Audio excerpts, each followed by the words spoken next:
Video को लेकर के कुछ महत्वपूर्ण जानकारी आई है और एग्जाम का जो फॉर्म है उसको भी रीओपन किया गया है। और एग्जाम होगा कैसे, मतलब जो OMR होगा किस तरीके से रिजल्ट दिया जाएगा, उन सब पे भी नोटिफिकेशन में बात किया गया है और इवन एग्जाम का डेट भी निकाला गया है। तो हम लोग सब पे एक एक करके बात करेंगे। सबसे पहले वैसे अभ्यर्थी जो लोग फॉर्म नहीं भर पाए थे, किसी कारणवश फॉर्म नहीं भर पाए थे, तो पोर्टल फिर से खोला गया है और अब 5 दिसंबर से लेकर के 12 दिसंबर तक आप फॉर्म दोबारा भर सकते हैं। मतलब 5 से 12 तक आप फिर से फॉर्म डाल सकते हैं। अगर आपका फॉर्म छूट गया था तो आप साइट पे जाएंगे और वहां फॉर्म भर सकते हैं।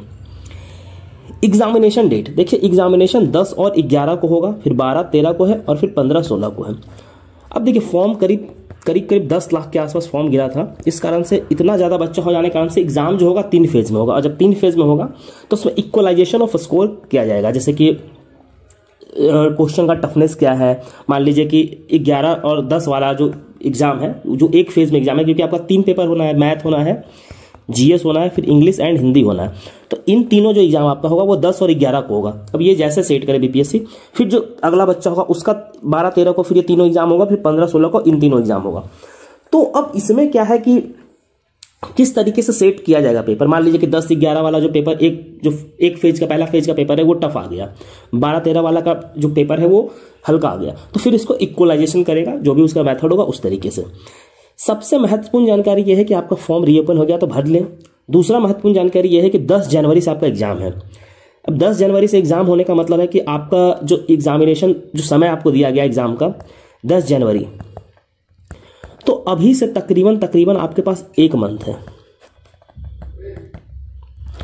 अब 1 मंथ में किस तरीके से तैयारी किया जाए, किस तरीके से आपको सिलेबस फॉलो किया जाए, अब उस पर हम लोग बात करेंगे। अभी देखिए आइडियली आपको क्या करना चाहिए। अभी जो मैथ एंड रीजनिंग है इसका आपको प्रैक्टिस जारी रखना चाहिए। कम से कम 2 से 3 घंटा आपको मैथ एंड रीजनिंग का प्रैक्टिस जारी रखना चाहिए। साइड बाय साइड जो है आपको GS प्रिपेयर करना चाहिए। GS में सबसे महत्वपूर्ण कड़ी क्या है, करंट अफेयर्स। करंट अफेयर्स वैसे हम लोग भी करवाएंगे, आपको बेफिक्र रहना है इसके लिए। करंट अफेयर्स हम लोग करवाएंगे।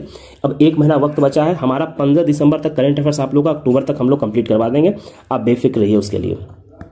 GS और दूसरा करंट अफेयर्स के अलावा जो सेक्शन है, जैसे बिहार स्पेशल हो गया, साइंस हो गया, पॉलिटी हो गया, अदर एंड हिस्ट्री हो गया, ये सब।